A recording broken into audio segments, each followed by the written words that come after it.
we are very happy to see that this industry turnover given. The largest company at that time was 400 lakh investment by Tata Consultancy. No employment given because they're training. Then 200 employment was the largest. Next, and the investment are 252. So from that position, we are here. And the true how Mr. Matthews transformed this company is actually a true story of how software transformed in Kerala. From 1997, today the company is operating in 35 countries, employing more than 5,000 professionals from over 42 nationals. I mean, this is not a small accomplishment from a world like Kerala, a place like Kerala, where things are not always very easy. My dear friends, you should note that the company's proprietary portfolio of nearly 20 enterprise-wide solutions spans critical operations, including airline passenger services, cargo and logistics. And this is a company which is specializing in logistics. Remarkably, 80% of Japan and Australia's air cargo movements are powered by IBS. And IBS has actually taken over a number of companies from UK and US. So what I'm trying to say is that here is a person before us who deserves, along the, his accomplishments are something that makes Kerala today proud of. Sri V.K. Matthews, we are extremely thankful and we are welcoming you on behalf of all those who are around here and the gift community. Thank you. Thank you. Now, coming to Sri Vijay Raghavan, who is also the honorary, has kindly agreed to be our honorary professor of practice.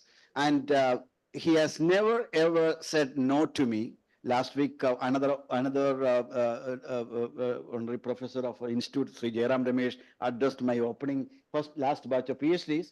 So this is also a request to you. So there will be some kind of, whenever we invite, he comes. So, and Sri Vijay Raghavan is a BTech engineering from TKM Engineering College, worked with the CDAC. Later he, CDAC, he was Center for Development of Advanced Computing at that time, Dr. Bhatkar. Working with Bhatkar was in fact at that time something which any techie used to cherish. Then he was the founding CEO of Technopark. And he has a wonderful book describing how the story of how Kerala Technopark was evolved. And if you look, and he is actually currently the honorary director of different institutions. Particularly worthwhile to note here is the director of Center for Autism and Other Disabilities Rehabilitation Center, and the founder director of Niche. And he is also director of VMA Consultants, and of course, the founding CEO and member of Kerala State Planning Board. And his credentials are to many, even in TRINS, Trivandrum International School, and in quite many, including leading companies like I know Kim's, he's an advisor. Many companies take his advice. And I think I can go on talking. I think the more I talk, he feels more uncomfortable. I don't want to do that. So, Vijay, on behalf of all of us, we most warmly welcoming to you. So I think I have taken a little more time than what I expected, and I know Sri V.K. Matthews has to leave at 12 o'clock. I am now requesting Sri Balagopal to chair the meeting and conduct. Yeah. Thank you, KJ. So we will proceed straight to the presentation by Professor Bishnoi. Thank you, KJ, for introducing everybody so that I will not need to do that again. So Professor Bishnoi, may I request you to start your presentation? A further request is kindly stick to the time limit of 30 minutes so that we have enough time for the panelists to interact as well as get some questions from those participating. Over to you, Professor Bishnoi. May I please request the coordinator to please allow me to share the screen? Yes, please go ahead. Gargi will be sharing for me. I'm in the presentation. So please allow Ms. Garge. So good morning to all, and thank you very much.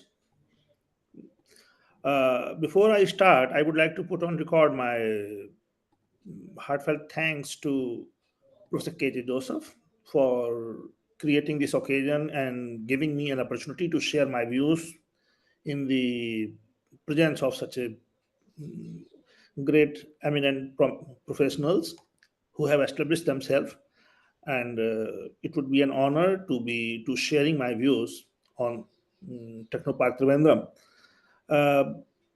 In fact, I visited Technopark Trivandrum in 2007, 8, then 8, 9 again. So at that time, I developed certain views, some ideas about that, then I keep on tracking it. So most of the things I'm taking here is on the basis of published secondary data.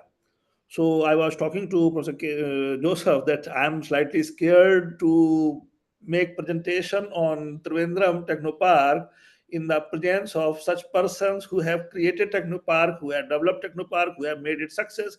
So it's slightly, challenging task. I hope I will do justice with this.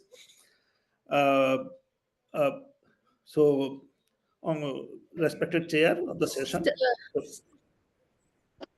You don't need to Sir, share still this I'm wonderful. getting disabled share message on my screen. Yeah. Can you share the screen now? I mean, you are a co-host, so you can share it. Sir, I think I should join again because still it is showing disabled share. Okay, got it now. Yes, sir, got it, got it. You can share Yes, it sir. now. Yes, sir. And before I start, I would like to have a very interesting thing that Professor V.K. Matthews, he is heading the IBS software. And in my paper, which I sent to Professor KJ last month, I have taken 11 attributes on the basis of which I have tried to assess the Technopark Trivandrum. And when we come to role model, means the firms that are acting as a role model for all others. So I have taken the example of IBS. So IBS is as per my understanding, one of the first most successful software firm from Technopark that inspired so many others to, uh, believe in success. So it's really great, and I'm so thankful and happy and excited that we could have some person like V.K. Matthews, and then again uh, we have over here a very renowned professional as chairing the session, Mr. Bal Gopal and Vijay Raghavan. So I think I should start now. So please, next slide, please. So now we all know there are certain things which we start at. So India is a tech business hub. So number one thing, even from here we can discuss certain things that will not devote much time. But India is actually a tech hub, so we must acknowledge, accept it. So as Professor Mr. Balgopal was saying that we generally do not appreciate our success or things like this, but India has been a success as far as this thing. Recent developments of GCC and all these things do prove that India is a tech hub and globally respected technology player. So similarly, an IT and ITES is the main component of technology. So basically, it's a technology. In technology, we have IT and ITES as a component. Presently, around 7.5% of GDP is contributed by tech industries, and this share is likely to be by the next year 9%. So it's growing very fast. Every year, 3-4 lakh persons are getting highly educated persons are getting employment into this tech industry, and presently around 5.4 million persons are employed. Export is to around $200 billion, likely to be $350 billion. So again, export basically means that we are highly competitive in terms of quality and price and all these things. So in terms of quantity, quality, globally we are very competitive. We are growing very fast. So Indians are not only doing great things in outside India, they are also doing great things in India, and we must, acknowledge this thing. So this is number one. Next, now we come to that this tech business has a tendency to grow near the universities and research institutions. So this is something important, and the reason behind this is that research facilities of the universities, as well as the skilled manpower from the university, whether it's teachers, lab of the universities, and students doing research, PhD, MTech, or things like this. So they are of great help, not as an employee, but also as a consultant or as a supporter. So they can make a lot of things easy for tech companies. So that is why tech companies generally gravitate towards universities.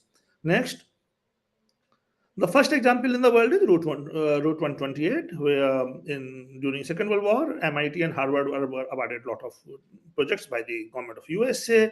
Those projects were converted into commercial businesses at a place called Route 128.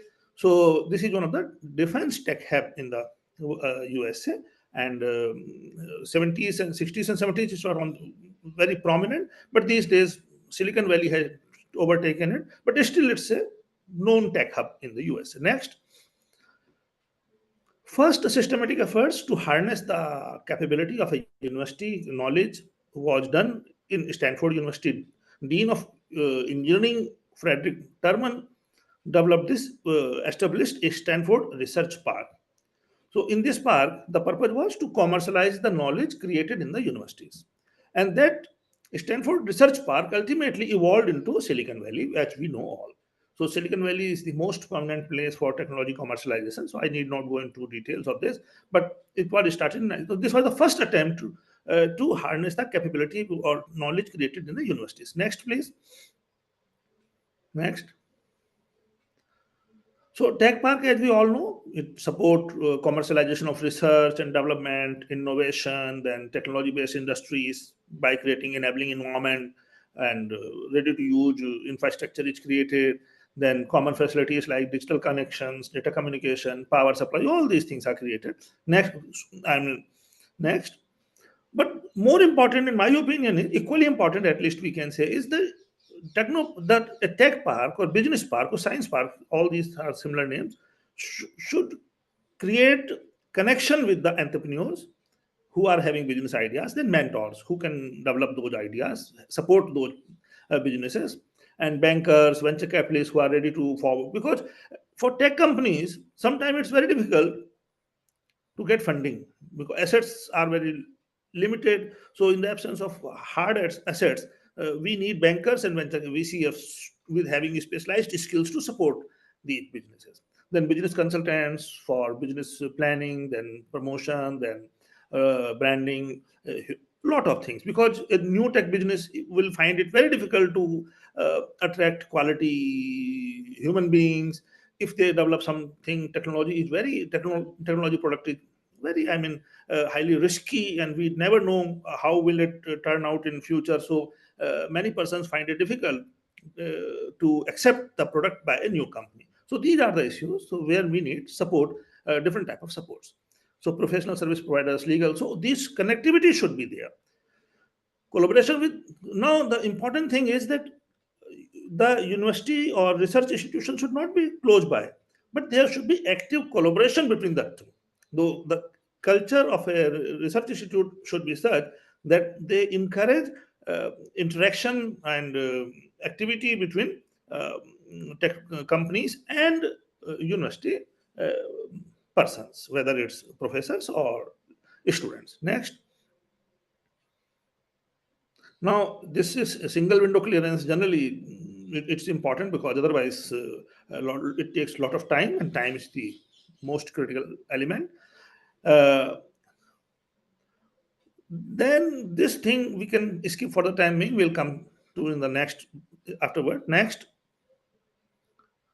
So around, there are different definitions. If we include technology business incubators, number will be in lakhs.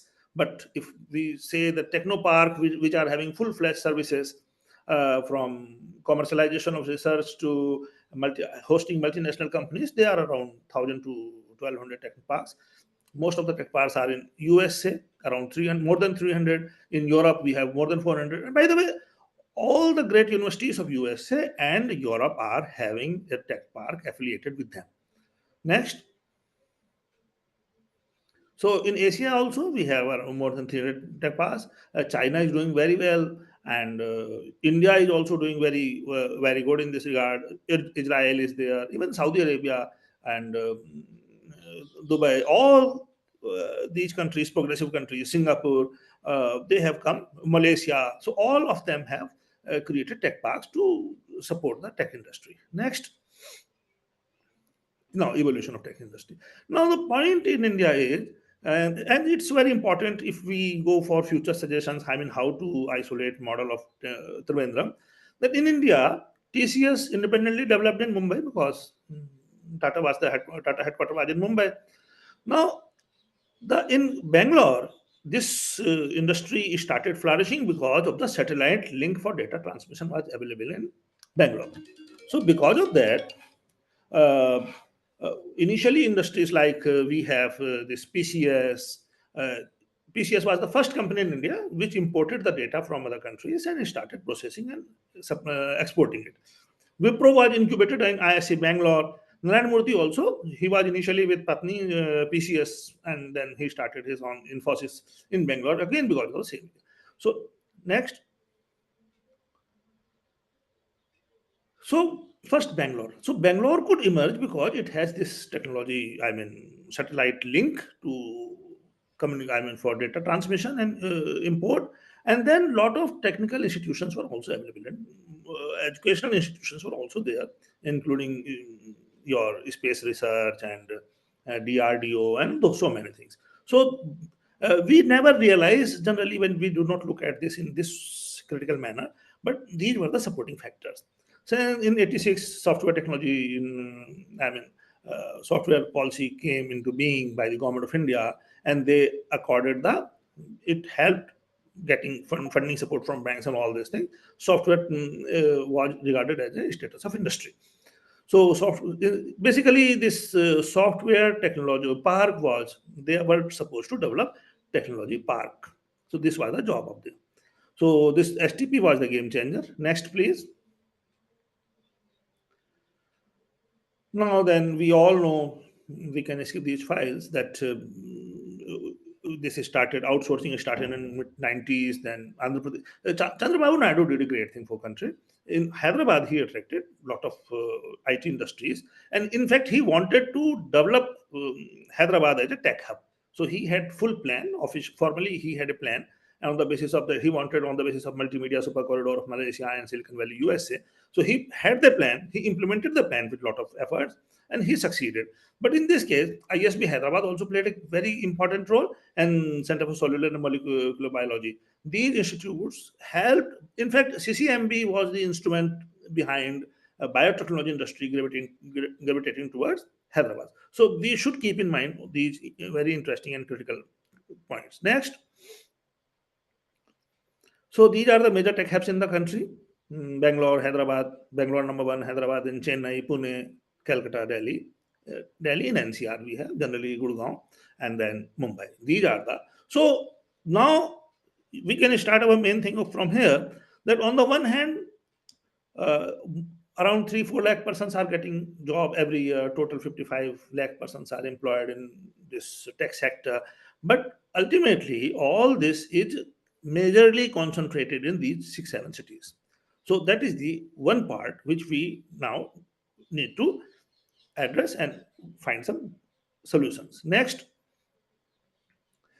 in smaller cities, uh, I mean, Trivandrum is doing great. It should have been in the previous slide, but all others are also coming up. Not very great center of tech industry, but they are coming up. So they are, IT industry is fairly, we can say, growing in flourishing. Except these are the towns in the country. Next. So when government or made efforts through tech park to invite industry, successful tech parks we can see Bangalore, Hyderabad, Chennai, Pune, Trivandrum, and number of tech parks have failed in India. And you can see this Ahmed IT park in Nasik, IT park near Raipur. So government have made efforts, but somehow they could not succeed. So my endeavor is to analyze why government failed in many cases to attract IT industry to smaller towns. Smaller towns are also 30, 40 lakh population or 20 lakh population or the state capitals. But unfortunately in India, even these places have not been able to attract the right kind of skilled persons. So what are the issues? We can discuss all that. Next. So in brief, we can say that this post-COVID, particularly in India, COVID has a very interesting side effects on Indian economy because many persons, even including professionals, went home. They are from 60% of the graduates, the engineering graduates are from a small town in the country, a tier 2 and tier 3. So when Corona was there, they were allowed to go home, they were allowed to work from home, and this created a new, type of ecosystem where persons were working from their home. So because they were working from their home, then it was realized that if so many persons have gone back to smaller towns, why can't this tech facilities or IT industry can be shifted to smaller towns to reduce the cost? Because in India, when we are looking at R&D, we are looking at GCC. So these are it's very good that these are high-end activities. But uh, we also have a lot of surplus manpower, skilled manpower. So if we are going up the value chain, it doesn't mean that we should leave the space of low value added economic activities in IT sector or tech sector for Malaysia or Vietnam or countries like those. So here is the point that this can be done only in smaller towns. How can that be done? Smaller towns have two more issues. One, we all know, we all are from small towns. Trivandrum is not regarded that a very metropolitan town in the country, unfortunately. But lot of, I think in Trivandrum, this problem might not be there because of this tech park, but otherwise, uh, in Kanpur, in Jodhpur, in Jaipur, if you visit places like this, uh, most of the persons, educated persons, are unemployed. And the reason for unemployment is that there is no, you see, sometimes I feel surprised that in the places like this, Jaipur or Jodhpur or Bhopal, so many educational institutions are churning out a lot of bright students, but no employment opportunities for those persons are at the local place. So now, so unemployment is high. I have written a paper and it's with EPW. Hopefully, it will be published in a month or so. So here I say that this I have evolved this concept of displacement cost. So basically, displacement cost is if a person is, suppose, say, in Hisar, if a person is in Hisar and get job in Hisar, they will continue to live in the same house, continue to get the food from the same kitchen, and so his living expenses, transport will be very limited, and we can save on all these things. So in this case, if salary is slightly lower, still surplus will be higher, or if surplus, salary is high, in that case also surplus can be higher. So because of this thing, a lot of person economic activity getting concentrated to few metro towns is not good for the country, because metro towns, we also have a problem of primacy. So this primacy means one big town growing at the cost of, not in association with, but at the cost of smaller towns. So Kerala has a lot of positive things to talk about this. So other places are having this problem. Fortunately, Kerala is not having this problem. So this displacement cost can be avoided if IT industry shift to smaller towns. Next. So I have already mentioned this thing. Next.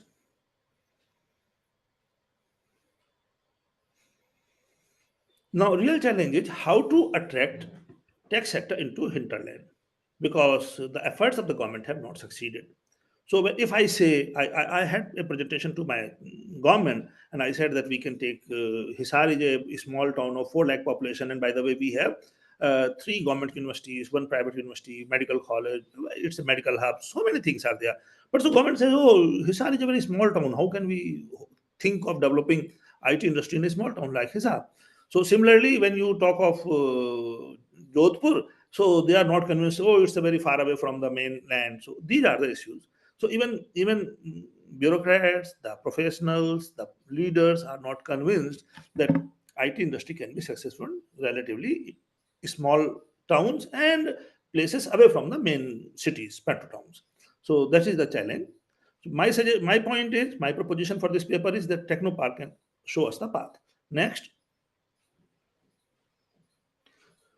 I think we all know Technopark was established in 1990, started in 94, and so we have its on board, then executive council, then authority to grant all the legal regulatory formalities. We also have a technology business incubation center and an SCZ. So all these things are known to everybody. Next, please. So these are the different phases, and we can see that by and by it is gaining in strength.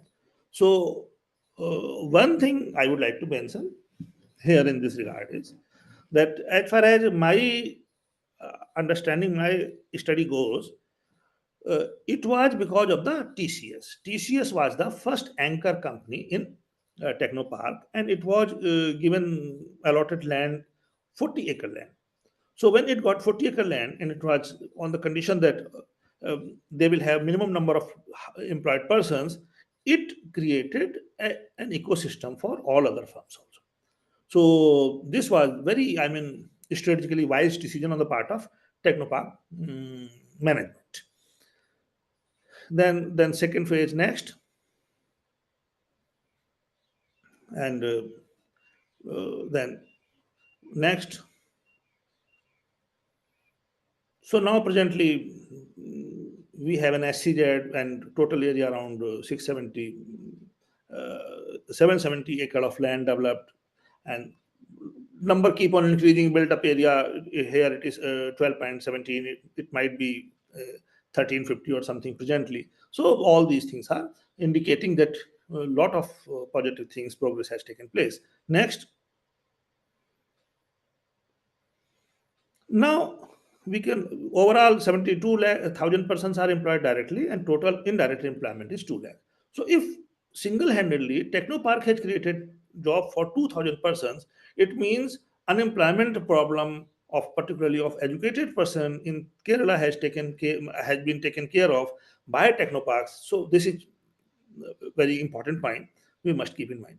Now, Technopark houses firms ranging from, this is important, and it's a lesson for all others, and we should also appreciate this thing, that tech MNCs are there, large Indian firms are there, small medium firms are there, small startups are there. Unfortunately, in India, we have this caste system, in a sense, we can say, if segregation is there. So fortunately, Technopark Trivandrum is having a mix of all these entities. So it's a very positive point, because if MNC is there and startup is coming up, startup get a lot of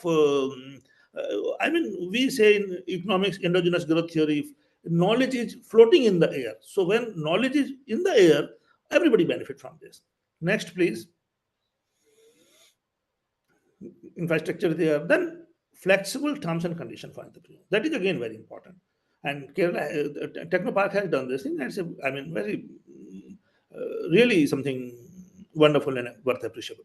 So terms and condition, if you need a small plot of size of plot, they can arrange you a small size. If you need big size, in acres, even that can be considered. So, and for your lease and terms and condition, we can have various, so that you can save your cost in the beginning and backload these things. If company successful, we can also have the share in success of the company, things like this. And so all these things have been practiced by Technopark, and it has created a lot of positive benefits for the whole value chain. So then we have whole value chain is there. Commercial research takes place, early stage startups, late stage startups, small companies, and all these. Professor Bishnoi, can you conclude in another 5 minutes? Oh yeah, sure. All right. Yeah. So connectivity is there, networking with other stakeholders are there. Next.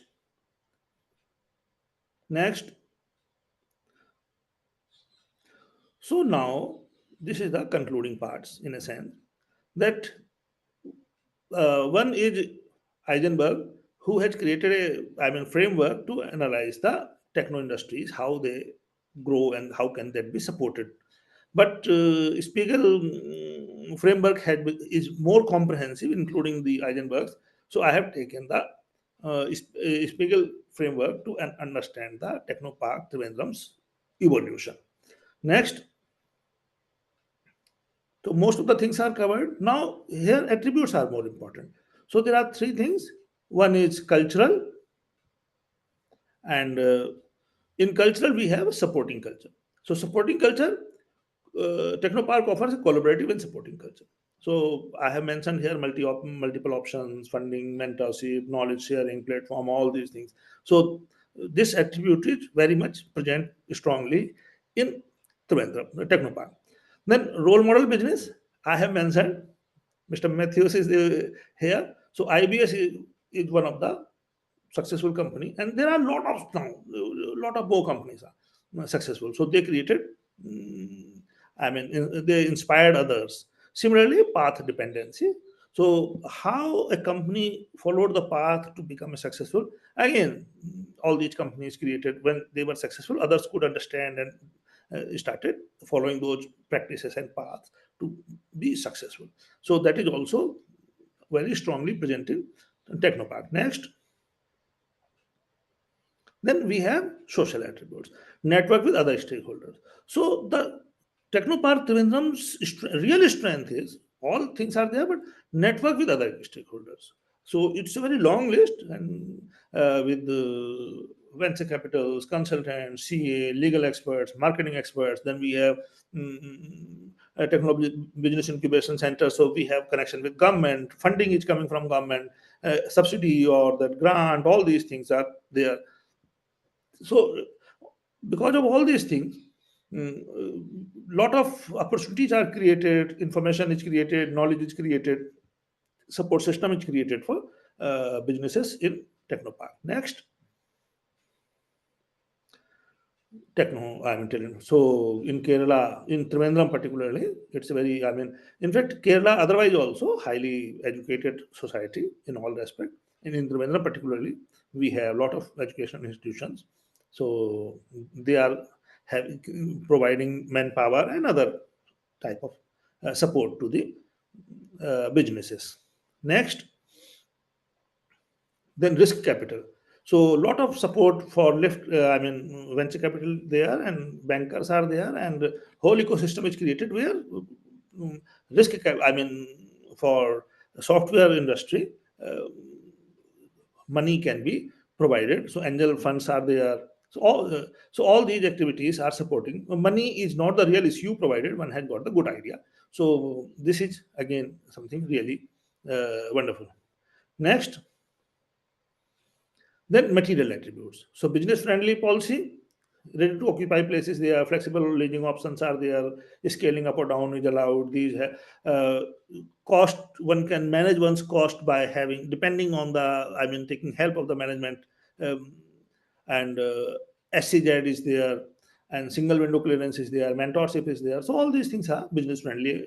So again, on this front, it's doing good. Next,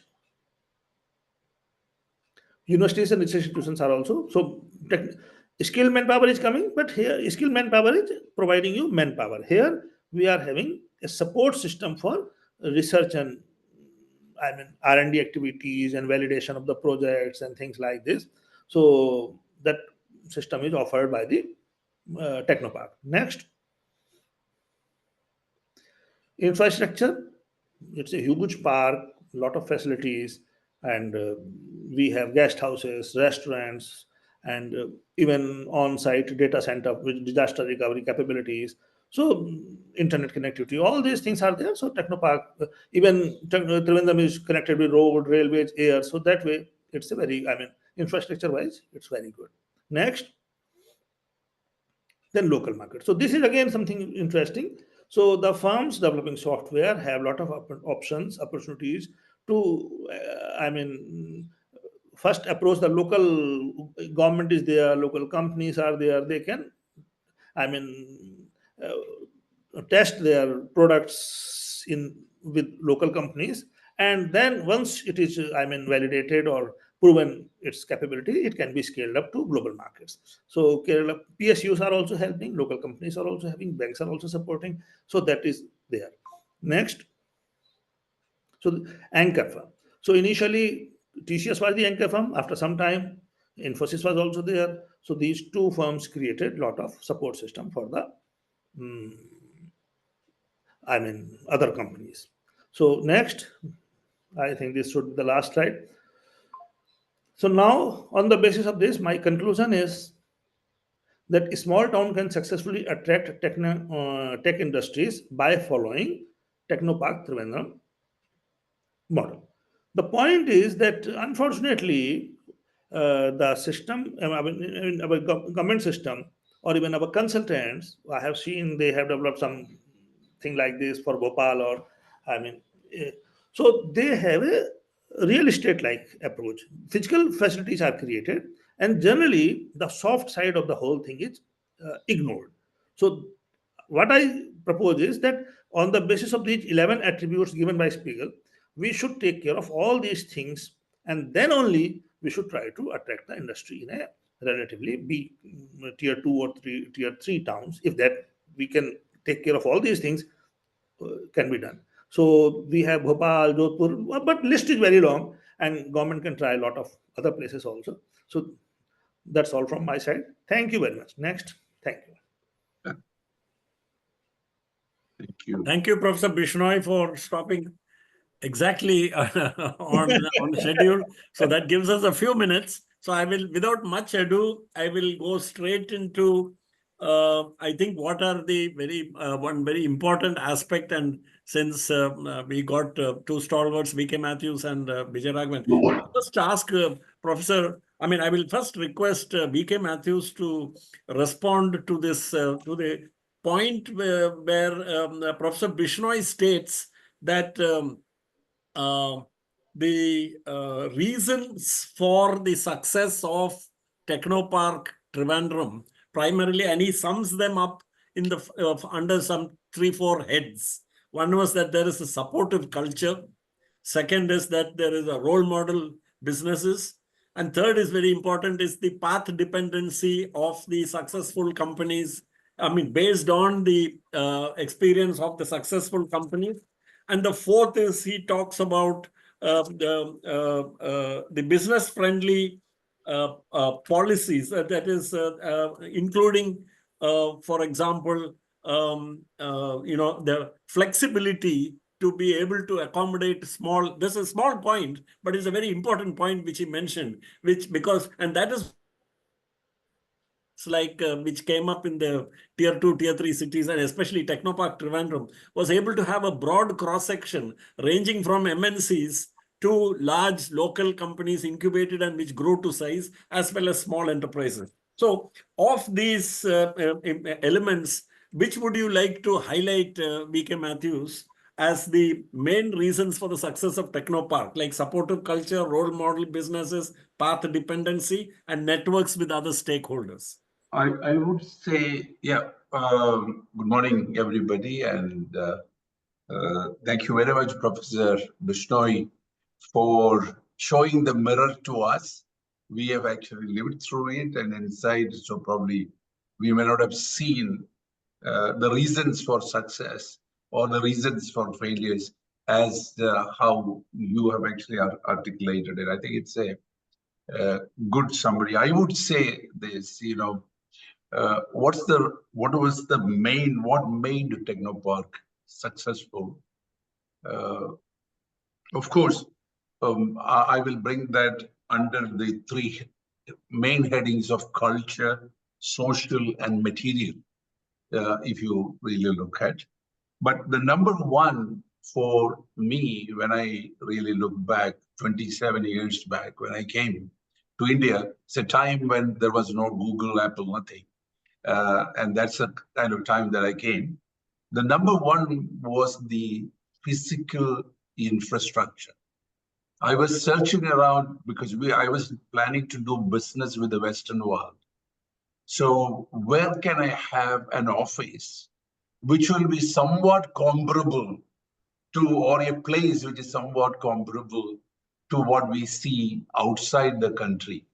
So the main reason why I came to Trivandrum at that point in time, after going to Bangalore, Hyderabad, and also Chennai, was the techno park. It was the only park that I found.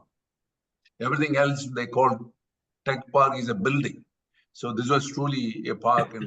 And so I thought if I were to be bringing my potential customers from the Western world, they will be very impressed to come to Trivandrum and see the greenery, the expanse of greenery and all of those. So the infrastructure, and we had built space there.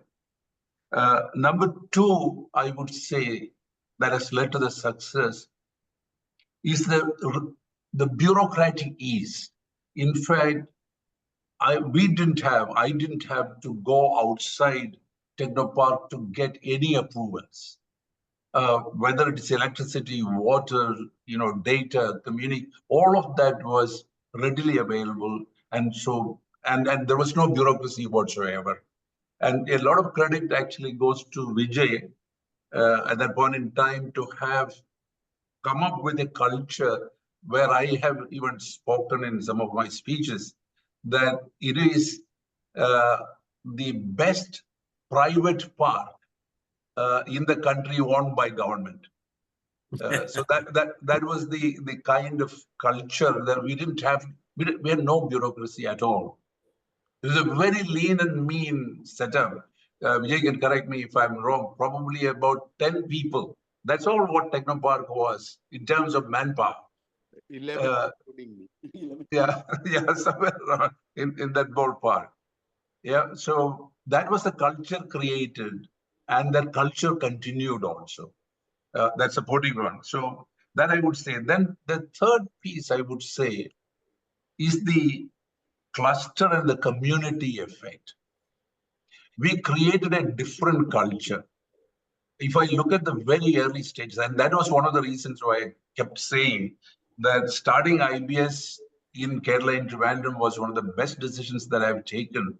The main reason is we were able to develop a different culture, a culture where people take pride in their work. They are absolutely earnest and they strive for quality. They work with a sense of integrity and respect for each other.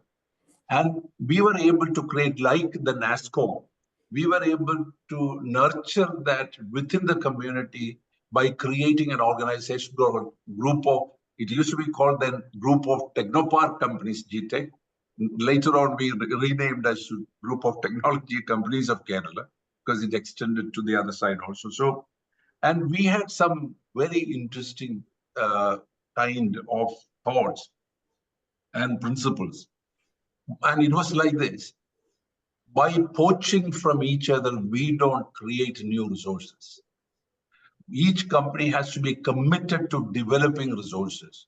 By poaching each other, we can make resources more expensive and the employment unstable and the companies unstable. So there was an unwritten no poaching agreement. In the sense, if I were to be hiring from TCS, I will ask TCS, is it okay if this person joins us?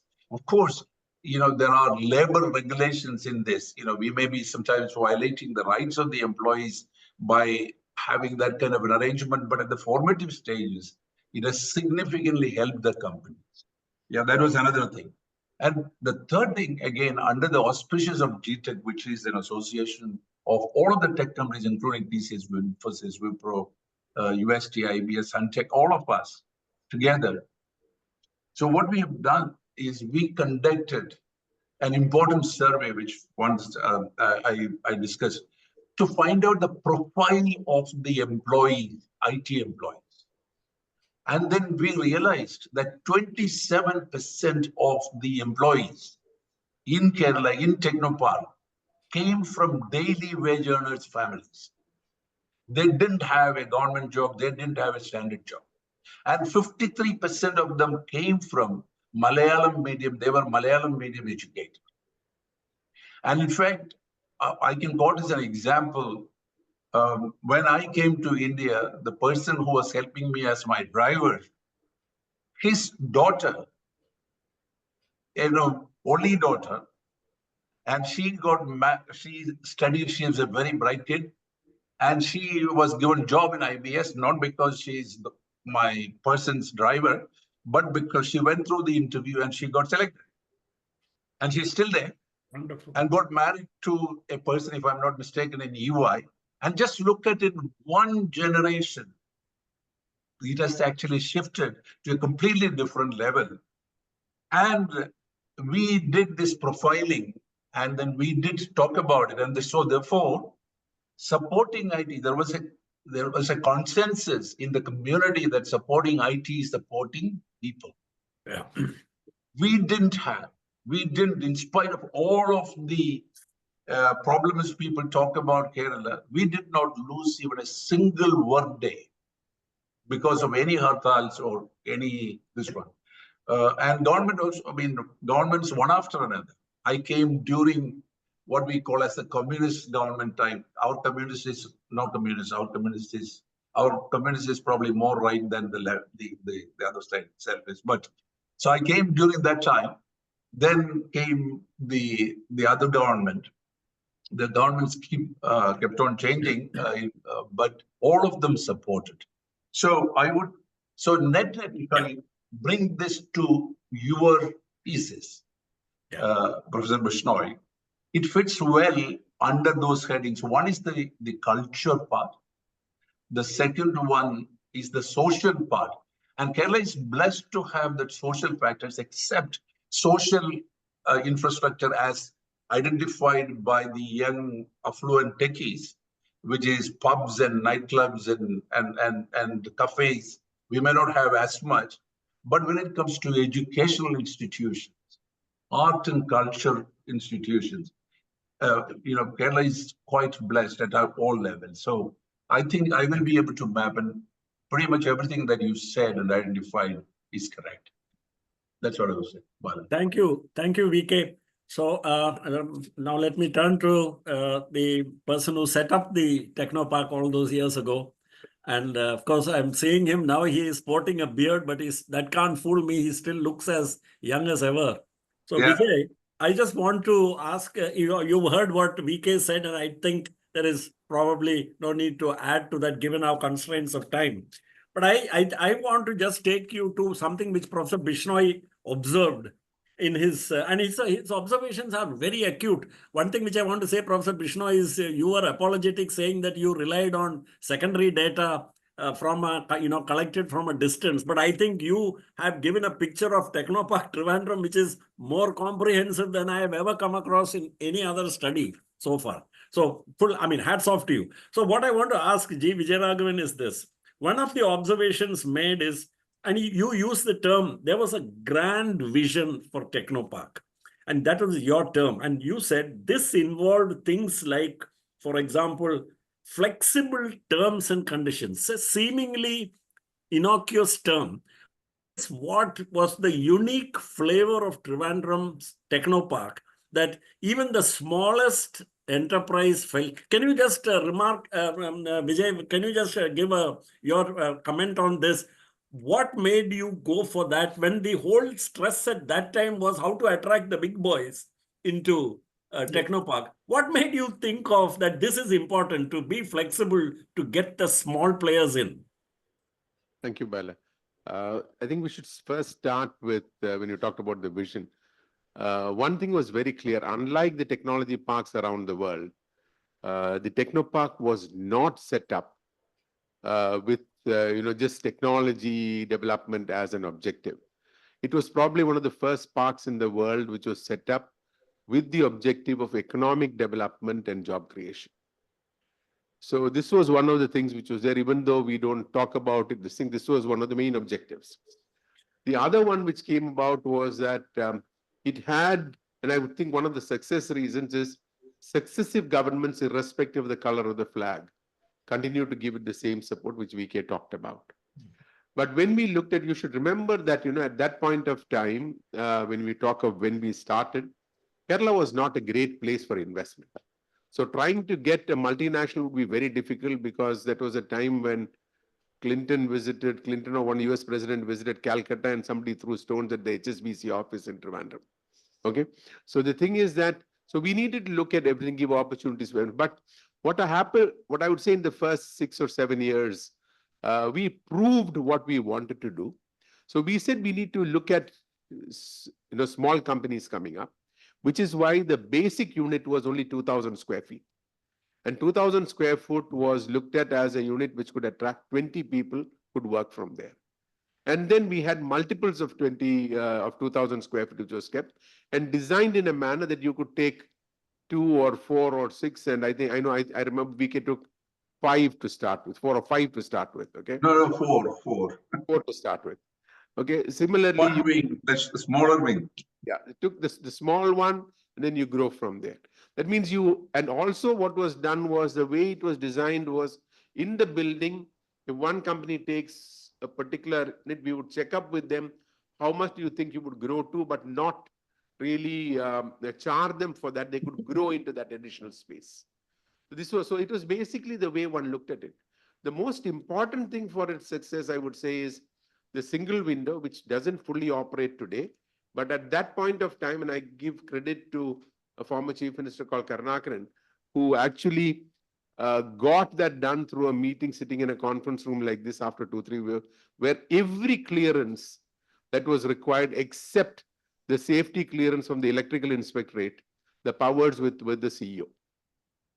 That means the CEO, the chief executive officer, was empowered to give every clearance that was there.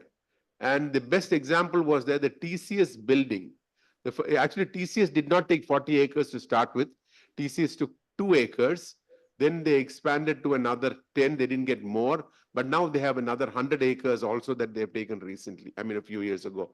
But what happened was, Mr. F.C. Kohli, I hope this is being recorded, but don't use it elsewhere. Mr. F.C. Kohli, because TCS was involved in the preparation of the pre-feasibility report and the feasibility report after that. The project report was involved them. And at that point of time, I went to him to say, why don't you do, you've come in, you've decided to do something. Why don't you start a building? Because nobody else had started a building at that time.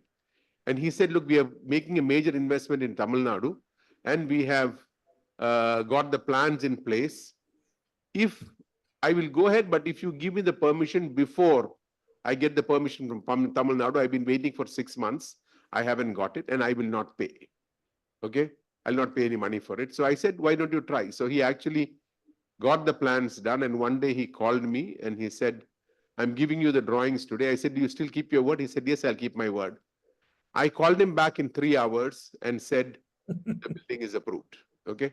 And he said, I don't think you have the powers for that. So I sent him the government orders for that. So the Kerala government had given the chief executive officer all the powers required for setting up a unit, including the building approval licenses, etc. Many of them have been taken away later on by people who didn't want to. It was forfeited at some point of time. So that was one. So I would say what made the big difference was the powers that was given, the freedom that was given, no political interference, total political support, irrespective of whether they were in government or in opposition, total support. There was a time when the Congress unions were not allowed to enter the construction field in Technopark for a few weeks because when the Congress was ruling power in government. Okay. So they're full. And the interesting thing is, during that 7 years that I was there, neither me or any of my staff ever went to the labor department. Okay. Everything we settled, we did it. And so that was one. The other one is, when somebody asks what is the difference that Technopark has done, is exactly what VK mentioned. I think we actually made people whom one would normally say are in the lower income groups, their families grew to be middle and high income groups. So when you look at it, the kind of impact it has had on the economy, on the culture was high. The other one, which I say, and not many people in government appreciate, is that we moved away from a 10 to 5 with 2 coffee breaks and 1 lunch break, and you get promoted irrespective of what you do, to something which was merit-based. And you found that people, I know the same survey which VK and others had done at that time, very clearly talked about the kind of development that those families had. People who did not even have a bicycle were owning cars, etc. So that is a big change that was there. Well, I think I've answered your question to some extent. I think you have. In fact, I want to thank both VK and Vijay for really giving a lot of color and amplifying, because Professor Bishnoi, through his excellent paper, had flagged various issues. And here you have taken two, both from a service provider experience of G. Vijayaraghavan, who founded and set up and operationalized the Technopark, and B.K. Matthews as one of the original companies to come and set up there and now build a global enterprise out of Trivandrum Technopark. So both of them have done this. Now, I think if KJ, I don't know, do we have any time for a couple of questions from those participating? Can we go? I think, see, the lunch will be ready only by 12:30. Oh, So that's 12:30 is your time. VK needs to move, I think, no? I think VK has to go. Yes, okay. So, VK, would you like to make any more, any sort of parting statements before you leave? Because your interventions were very valuable. So, if you, Professor Bishnoi was, there is a purpose behind that paper, I understand. That is how to promote technology or, business in remote locations, remote cities or tier 2 cities. And some of them have been successful and some of them were not successful. I think the number one, and in many of those places where they have not been successful, they built the physical infrastructure, but it did not take off as much as it should have. Now, I would say the number one thing which governments can do is to get an anchor company. If you get an anchor company, for example, if you get to Jodhpur, if you get an anchor company like an Infosys or a TCS or one of those big companies, and whatever that it was, whether the land is free or whatever, and that is extremely important. If you have an anchor company, then an ecosystem will gradually develop there. Like Kerala was, Trivandrum is a little bit of an exception because the social and Kerala is like an extended town. It's not like a village. So that social infrastructure existed. So it was relatively easy for small companies to come up. So that's one important aspect.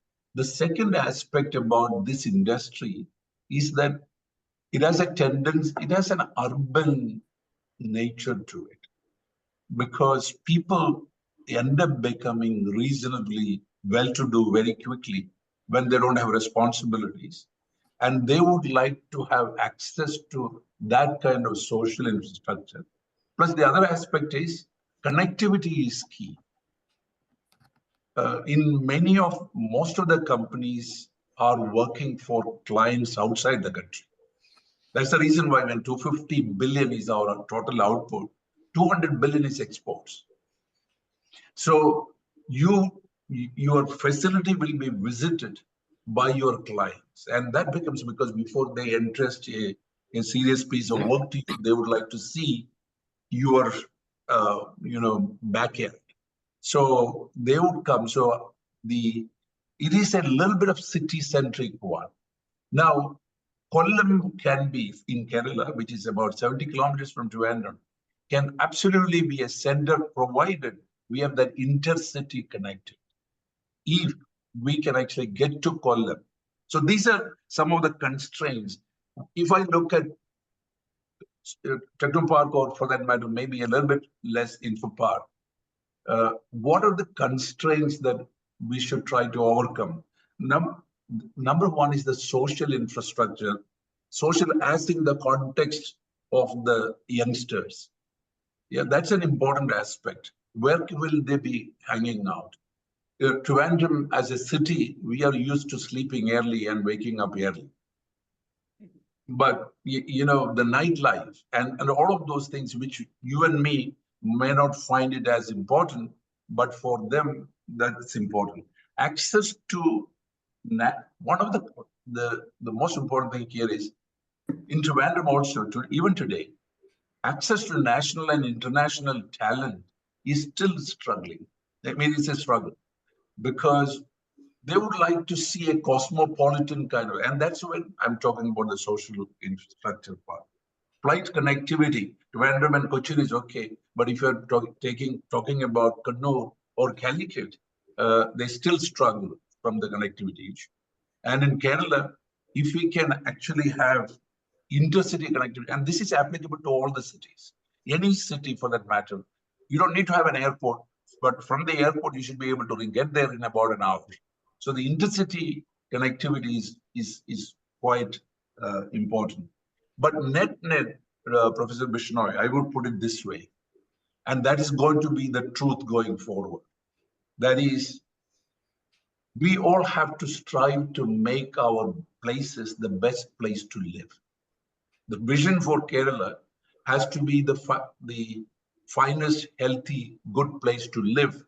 If it's a good place to live, thanks to all of the digital connectivity and the economic connectivity, we should be able to actually thrive. So that's where it is. So if it's a great place to live, it will be a great place to work to. Thank you. Thank you. On that VK. note, I will say Yeah. bye to all of you. Continue with your session. I'm sure it will be as useful and enriching as it was so far for an hour or so. Thank you, guys. Thank you, VK. Thank you, my friend. So we'll just return to the discussion. Vijay, before coming to you for any point, I just thought at this stage, it will be good to get a quick couple of comments from Professor Bishnoi on the basis of what you heard from VK Matthews and from G. Vijayaraghavan. Would you like to, make any observations before we go on to any other questions? In fact, I think Mr. VK has left, but not related to this presentation. I was in Trivandrum 2 months back, so I made a presentation over there. And as per that presentation, Professor KJ was the keynote speaker over there. So it was that Haryana and Kerala would be the first state in the country that would become developed economy. So for developed economy, I had the definition exactly what Mr. Matthews is mentioning, that all places should be livable, citizens should have healthy life, and social indicators should be good, and employment should be available, quality employment should be available, things like this. So I think I'm very happy and satisfied, rather now relieved, that most of the things I said, uh, I mean, you see that uh, academicians look at the things in a slightly philosophical manner. So they have 11 attributes, or somebody can come with 12, 13, 14. But basically, point remains, if a place is business friendly, they are open and welcoming new business opportunities. They have a grand vision and can avoid small petty things, so things can be successful. So one thing I think we can add to what I have mentioned is that the founder, the initial person at the helm of affairs of tech parks, should be genuinely true leaders and having grand vision. Thank you. Yeah. So because that is an additional point which I could make out. Okay. So otherwise, most of the things what I am mentioning, they are also, Right. supporting in I think that. we'll just ask Mr. Vijayaraghavan whether he has any more to supplement to this at this stage before we entertain any questions from the participants. Over to you, Vijay. Yeah, I'll just start. I know VK did talk about the pubs and the nightclubs and all that, but from the very beginning, at least for people like me and a lot of others, we did not want Trivandrum to be like Bangalore. Okay, we wanted the place to have a life, to have its space, to continue to maintain a culture, etc. But we definitely wanted to be livable. So what we did was, and I think this is something, if you're looking at parks in Haryana, you need to look at, and what I think helped us in the beginning was, for an investor coming in, for somebody coming in to set up a unit, initial days, I don't think it's done anymore, but there are people for whom we got the gas connection. We got their admission for their children in schools. We helped them identify a flat. And this just is 11 people that I had, okay? The other big thing we did was, because everyone, like VK was mentioning earlier, getting people is difficult. We actually released full page advertisements in newspapers with a lot of possible positions, okay, which were there. In fact, it was you could call it a pseudo marketing program, but it was clear that, but when somebody came in and said, look, I want a guy who's very good at Fortran programming, we could pull out the CV and give it to them within a couple of minutes. So the thing was that you create this thing by which they feel it's very easy to come in. The other one is, when you looked at Bangalore, of course, had the first satellite Earth station, which was used for this thing, which was the Texas Instruments. Actually, the ISRO and all would not allow any foreign company to use it. So it was ISRO, it was TI at the first one. The second one came up with a private company in Pune. And the third one which came up in Trivandrum, because we actually gave the government of India money and got the STP to set up an Earth station. And for the young people who are here, you know what the speed of the Earth station was? 64 kbps, which is less than the speed you get at your home today. Okay, but we paid 3 crores for that. But the moment it became a unique place that has this Earth station for connectivity, people started coming in. And it was a long journey. So we proved that we had to bring in people. And Matthews was one of those NRIs who came in and set up a unit. We had a German government city coming in. And so we could tell people that the city of Leverkusen set up IVL. And similarly, TCS came in. Infosys took 10 years to make a decision to come into Trivandrum. Okay, TCS took a decision. Infosys, after their first visit, took 10 years to decide on Trivandrum. And ultimately, I think they came because I think they didn't have an option. If they didn't come, they would lose good people to others. Okay. But by then you had Oracle coming in. McKinsey have you on your list, but I don't think they're anymore here. But the thing is, also I should tell you one more thing. McKinsey first decided to come in to Trivandrum in 1997. All right. But at that point of time, McKinsey India, this was beside McKinsey Germany, McKinsey India said, no, we can't allow you to go to Trivandrum because we have been recommending other cities in the country and we can't go and set up in Trivandrum because Trivandrum has a red this thing because it was communist driven. Okay, I'm just speaking very open about it. So there were a lot of things which we had to go through. But ultimately McKinsey came in 4 or 5 years after that. Okay, and they set up the unit here. So very clearly, it was not easy. But one thing I would say, if you decide or if you're part of the decision to set up a park in any of the cities in Haryana, and you're part of that decision, you need to ensure that you have a person who is from that place, who has the passion to make that place great. It cannot be somebody who is on the verge of retirement, 60 years old plus. I'm much past that now, but a 60 years old plus who's looking for a place to come to his hometown, you give him a job. No. I was 32 when the government decided to give me that task. Okay, I was working in CDAC, but I had my safety net because I was on deputation from CDAC. Number 2, you need to look at your first target and low target are the people who actually have an interest in that city. And like was mentioned earlier, anchor companies. The anchor company need not be big, but you have a good, let's say you look at a place in Haryana where, of course, important is it should not be very far from an airport, good schools, good accommodation, zero crime. Those kind of things are important. And then you do a search, and you will definitely find somebody from that city somewhere in the world. Tell that person, I want you to come and set up a unit for 20 people. But you do that. And I don't think they would say no. And the government at that point probably should create basic infrastructure. One mistake from Kerala side, which I think you should not repeat, I don't think you will have to, is that in Kerala, 90% of the space that IT companies use is government built. That is probably one of the reasons we have not grown at the pace where other cities have. So we, at some point of time, the government was building continuously, which made others like private builders not get in. Okay, and we had an issue on SEZ. So government starts and then facilitates. Government doesn't want to compete with a private developer. And I think those are things which will definitely make your park successful wherever it's being set up. Thank you, Vijay. KJ, are we having any questions from the participants? I'm sure there might be some questions. Let So me just then could somebody raise their hand or some way Yeah. so that we'll know?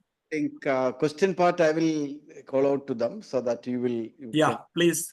I think I will start with two questions. I have, as I know, I have enormous appreciation for the people who work behind. In fact, on the 8th five-year plan, the plan strategy, I worked with Vijay to prepare that document. Anyway, the point is that two questions. Point number one is the context has changed significantly. The year 2K problem actually gave a big push to many of the companies. And those who have, there's a kind of, if I'm to be critical, many of them remained as service companies. That was the need of the hour. That was an opportunity. And many of them survived on the labor arbitrage. And some of them actually moved to product companies, but that was rather slow. The problematic now is when you are talking about 2025, from IT and software, we are living in a world of a constellation of IT-based innovations that has led to what is called Industry 4.0. And in the context of Industry 4.0, I was actually talking to somebody very senior in the IT industry last week. They said they are worried. Now, the question is, what is the possibility what should be the new model? The models that Vijay and others evolved at that context in history can, to our extent, unless what you say is that Malayalam we say കാലം മാറുന്നതിനനുസരിച്ച് കാലുമാറ്റി ചവിട്ടിയില്ലെങ്കിൽ you will be കാലത്തിന് അങ്ങനെ ഒരു പ്രശ്നമുണ്ട്. അപ്പം that is exactly what our institutional economists say, the Nobel Prize winners say. You have to So be. can we have that question answered, KJ? By Yeah, I think, I'll request Vijay to first give a quick answer and then probably Professor Bishnoi. I think one thing is every institution needs to rebuild itself, envision itself every 10 years is what I believe, okay? Number one. So Technopark, I think to a great extent has done that. But what is important here is there is a lot of fear created saying AI will not take away jobs, just like computer did not take away jobs, okay? Computer created more jobs. The people who lost jobs were those who refused to look at computers or who would refuse to learn how to use computers, okay? The same is going to happen here. AI will not take away a job. Only a person who uses AI will take away a job from a person who is not using AI. So that is number one. Number two is our higher education area has to completely change. In some parts of India, it has. In some parts, it has not. Okay, one needs to move away from the old rote learning into something where you are looking at those who are actually have a good mode of inquiry. You're asking questions, logical reasoning, problem solving. In fact, jokingly, I used to say that one of the reasons why India succeeded on the software side and China did not was China was very disciplined. Okay, they knew that when they got out, they had to turn right or left. If they turned left, when they were supposed to turn right, they would be behind bars. For us, when we get out in the morning, we don't know whether there's electricity, whether there's water, whether the road has a hole, whether there's a hartal, whether there's a band, whether the train will run. Okay, so what? We are constantly solving problems, okay? And that mindset has to remain. So we have to do that and we have to create that in our education institutions. And if we don't do that, we will find we will lose out. So that is one. The other one which is there is, frankly speaking, I don't think there are going to be job losses, but I think there will be job losses, but the total number of people employed will not come down. It will go up, may not go up at the pace by which it went up a few years ago. You will also see a lot of smaller companies who suddenly become bigger companies. But they will actually, when you look at it, their revenue per employee will be much higher than some of the big companies that are there. Okay. So you will find companies which will grow. You don't need to have 5,000, 10,000, 50,000 people. You can do with 100 or 200 or 300, which is where the thing which you talked about will become very useful in terms of smaller towns. But I should also tell you, Kerala tried to do that. with panchayats, etc., failed miserably. It does not work. Okay, it has to have a basic infrastructure, etc. I'll just stop with one example. I don't know, Bala, whether I mentioned this to you, but most of you here would have used Uber. You know where the Uber software was developed? It was developed in Varkala. Okay, and how it was, Travers, after selling one company, he decided to set up a small group of 10 plus people. And then he said, I don't want to work in the Bay Area, in Silicon Valley, because it's too costly and there's too many distractions. So he decided and went to Thailand. When he went to Thailand, he took a place, everything was okay, but he said too many distractions. So he said, where else? And then he looked around, chose Varkala. He came there, developed the core software, and then they went back to the US and launched it. Great. Thank you. I think we are coming to the end of our time. So probably I would just like to give Professor Bishnoi an opportunity to make Yeah, any questions from the audience? Yeah, the problem is time. That's all, because it's Right. 12:25. Any questions?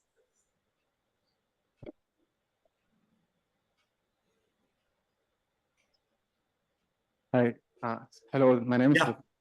and my question maybe put me in trouble, but my question is on labor part of this software companies, because now there is alarming cry for reducing the labor regulations, and even the Infosys chief Narayana Murthy asked us to work for 70 hours a week and all, and even Karnataka have moved to increase the labor hour into 14 hours, but they have gone back to that. So my question, and Balavalsa was very vocal for the trade unions, but the role of trade unions are declining.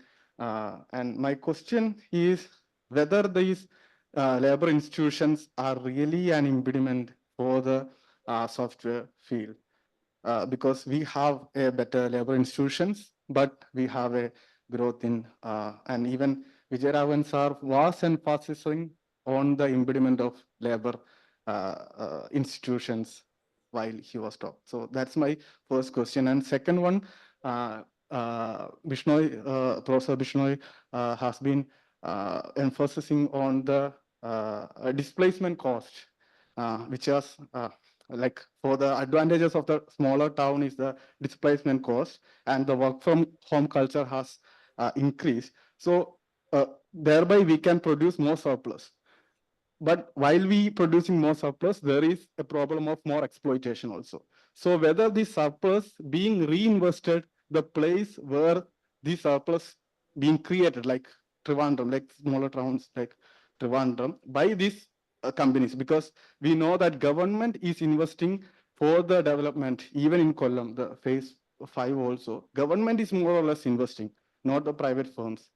So that's my question. And the third one is like the research institution and the industry connection that was more emphasized by the by Professor Bishnoi, like IASC and Wipro, all came together. Like so, the recent UGC and there should be a growth in smaller towns. But the recent UGC regulation, which is centralizing all the authorities towards the union government. So how we can improve our small cities into industrial parks along with these research institutions when the whole question of fiscal federalism is in danger. So that's Okay. Yeah. Thank you. I think those are very, very insightful questions. So I will request. May I suggest they have another segment is the online participants. Yeah, okay, KJ, the problem is that we need to have attention given to these questions. So if you don't mind, I'll just ask Vijayaraghavan to deal with the first part, which is the labor laws related aspects and some apprehensions about some loose talk, I think, by people like Mr. Narayana Murthy and Subramaniam of L&T about having 70 hours. Subramaniam went even further, 30-hour work week. I don't know. Luckily, I have not even heard anybody coming up with, I don't know how many hours there are in a work week, but there are people suggesting this. So could you just respond to this rather important issue? Let me try to respond in a very quick this thing.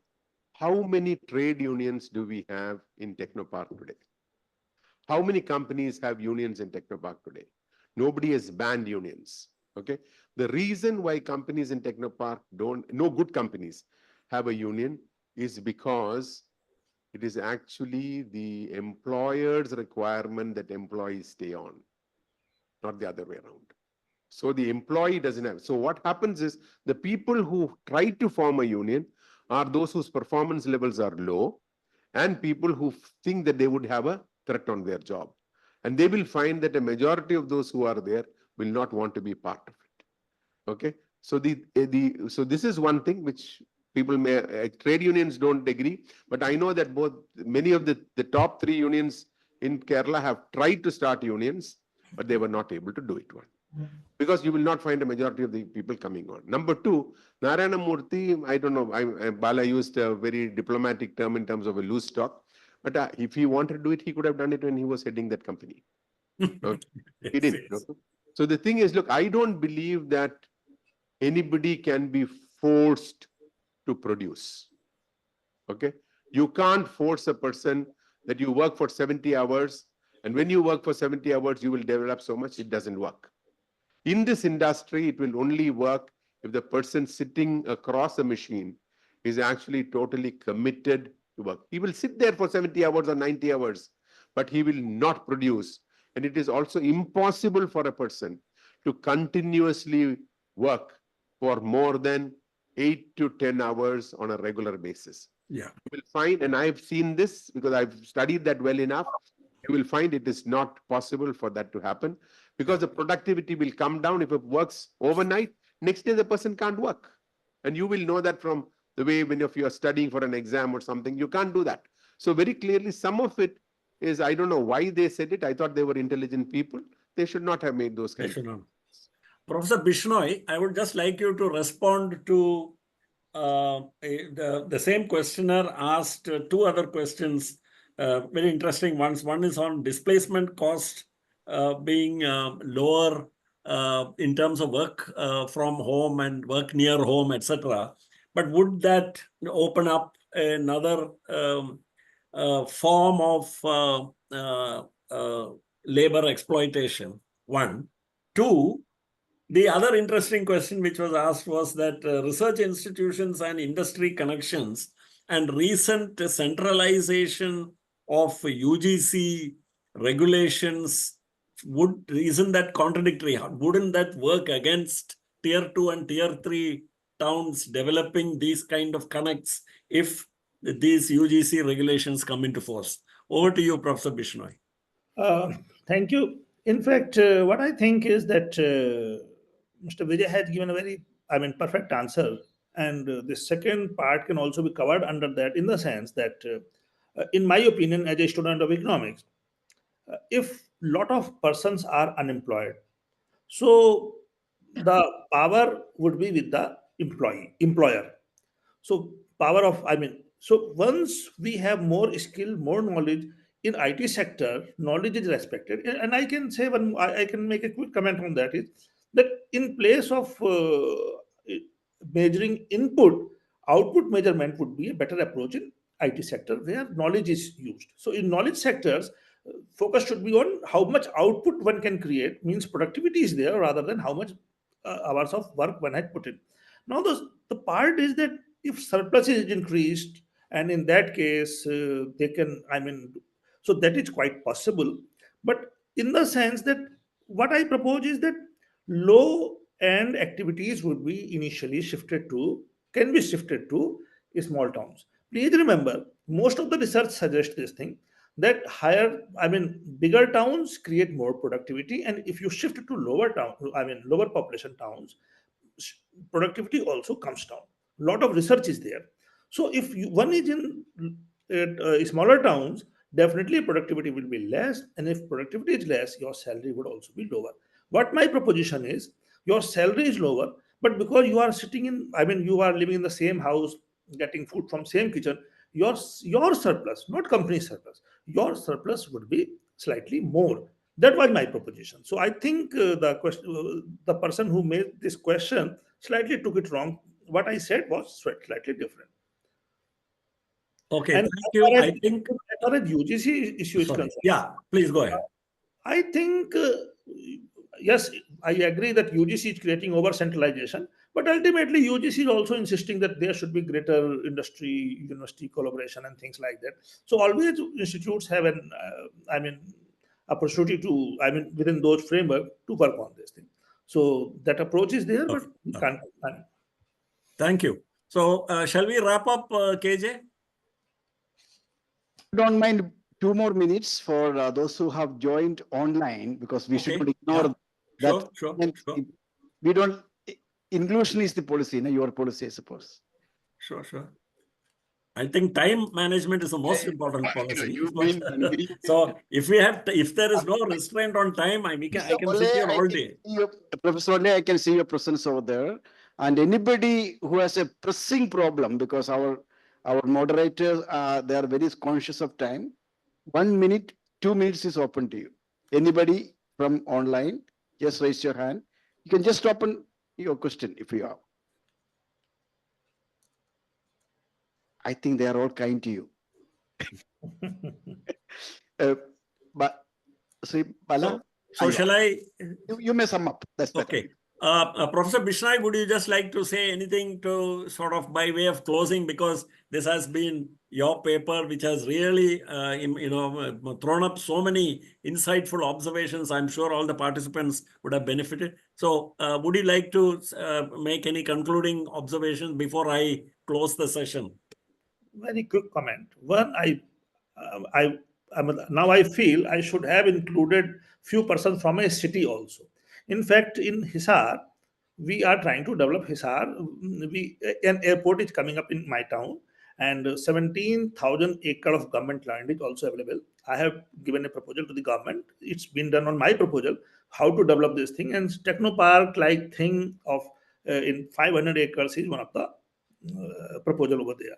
So in that context, I created this paper, and I wish I could have included those persons, somebody from government or city, so that they can understand that these are really something useful and taking place. Second, what I propose is that Kerala, or particularly this Technopark team, can create a consultancy like thing where they can advise and give consultancy to other state governments how to develop these things. So that can do a great help to other, because at state level, to my mind, real problem is capacity constraint, and they ultimately go to McKinsey and company like this, and those persons have no real domain expertise. They just so that if Technopark team could, or somebody can come up with I something actually did it for the government of Egypt through UNIDO, the government of the Chinese government and the Iranian government. In fact, as SIDBI venture capital funds, Kumar Kapoor, he did tell me about this thing that something is happening in Egypt and you should also contact them. And that's why I visited Kerala way back in 2008. Okay. So you can also you can start something like this again. Excellent suggestion. Thank you, Professor Bishnoi. I think I probably will be speaking on behalf of all the participants at today's seminar when I say that we have, for the last 1 hour, 1.5 hours, have been enriched by the excellent paper which has been presented by Professor Bishnoi, which actually has examined one of the outstanding success stories in technoparks in anywhere in the world, which is the Technopark Trivandrum. So thank you, Professor Bishnoi, for that excellent service. And I'm sure your paper will receive a lot of interest after this seminar. I know I'm going to be reading your paper with great interest, and I'll probably revert after this. I will just end up by saying that, see, the Technopark is a classic instance in these times when everybody, in India, to my great surprise, there is so much talk of reducing government and going for market and private sector, etc. Unlike the trend in the rest of the world, which is in the opposite direction. realizing after COVID and all that, what is the role of the state? What is the role of public policy? Technopark represents a case of the success of public policy. And that is the most important takeaway from Professor Bishnoi's paper. When he talks about tier 2 and tier 3 cities, so it is not as if everywhere you have all the right conditions already existing and you just go there and connect the dots. That's not what public policy is about. Public policy is about bringing about change despite adverse circumstances. So, for example, Taiwan and South Korea are among the most industrially developed countries in the world today, not because of any natural advantage, not because of any natural resource advantage. South Korea was an almost completely destroyed country after the Civil War. But when they started developing, they decided that by public policy, they chose to, say, for example, in the 50s, they wanted to set up a steel mill. They were advised by the newly set up World Bank and IMF. They were advised, don't even think about all this. You should go for making bicycles and sewing machines and things which you are capable of doing. And so, in other words, they said no. Then what the South Koreans did was they went to the Japanese. Under the war reparations, they got some $50 million. They set up a small company, which today all of us know as POSCO, which is one of the world's largest and most efficient steel manufacturing companies. So the importance of public policy is, if you have the vision and clarity of purpose, and as Vijay has said, and if there is a consensus, initially I know there wasn't a consensus, but thanks to his efforts and the efforts of others, they gradually built a consensus in a state on which there's hardly consensus on anything else. But on Technopark, there was a consensus which emerged. So when there is public policy, strong public policy directed towards a goal which everybody agrees on, then wonders can be accomplished, is what I think the story of Technopark is all about. And I think I would like to thank Professor Bishnoi for bringing out this story so well in this very well-researched case study and paper which he has presented, which I'm sure will attract a lot of interest. I urge all the young people who have attended this, both who are seated around the table at GIFT, as well as those who are attending online, to study this paper very closely and understand that what they are seeing is actually an extraordinary success story of the success of public policy. Thank you all. Thank you. I think. Thank you very much. Thank you, Sir Balagopal, for such a excellent summing up. I think we in GIFT, our focus is on our treasury, we also know that a sound treasury can sit only in a sound economy. That is our concern. That is why we are bringing all of you here. So over to my coordinator, Dr. Kiran Kumar, for the formal order of thanks. Thank you, sir. Good afternoon, everyone. And I would like to thank, on behalf of GIFT, a very warm welcome, and also thanks for participation. And first of all, I would like to begin by thanking Professor Narendra Kumar Bishnoi, because of whom we all have gathered here. Thank you, sir, for choosing GIFT to share your thoughts and for a very interesting presentation. And you have brought us the fresh perspectives, and your emphasis on building technoparks in the tier 2 cities is much appreciated. And I think that is need of the hour for addressing a lot of labor market and development challenges. And I would like to thank Sri Balagopal for accepting our invitation to be with us and for moderating this session so efficiently.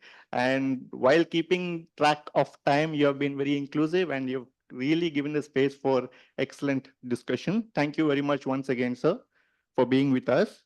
And I would like to thank two of our distinguished panelists. We could not have thought of better panelists than Sri G. Vijayaraghavan and Sri V.K. Matthews. And despite their tight schedule, they have accepted our invitation and joined us for this discussion, and also added or supplemented the thoughts that are shared by Professor Narendra Bishnoi. And thank you once again, sir, for your thoughts and excellent suggestions.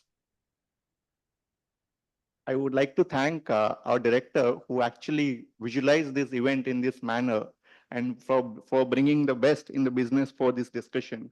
Thank you, sir, for your wonderful efforts and organizing this event.